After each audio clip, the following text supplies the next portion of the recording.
台湾举重两大名将许淑净与林子琪双双传出用药，台湾举重恐被国际反禁药组织列入观察名单。在东京奥运登场前，若再有台湾举重选手用药被逮，郭婞淳恐将被阻挡在东京奥运门外。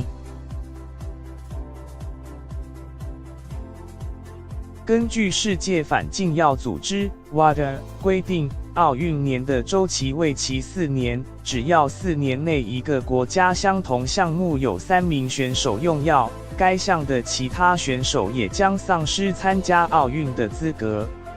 林子琪在2016年里约奥运前夕爆发出用药事件，理论上应不列入东京奥运的奥运年。不过当时中华奥会的禁药管制委员会经过审理、开会，直到2017年才送交最后惩处结果报告书给 WADA。因此在 WADA 的认定上，林子琪的禁药事件也被列入东京奥运周期内。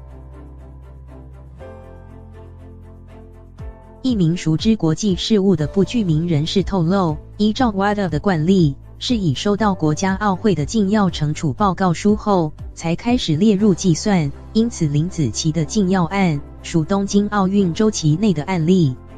世界举重总会 IWF 针对禁药问题另有相关规范，包括1年内若有3名原用药，最重将对协会处以4年停权和罚款，并备注若由该国协会与禁药组织自行验货者，则不在此限。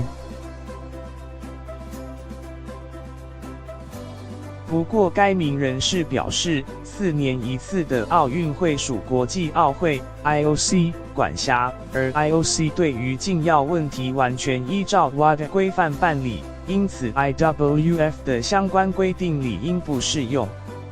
林子琪的禁药案爆发后，如今又传出许淑净的禁药事件，举重项目已不容任何犯错空间。未来直到东京奥运登场前，台湾不得再有任何举重选手涉药，否则恐将断送其他选手的参赛权益。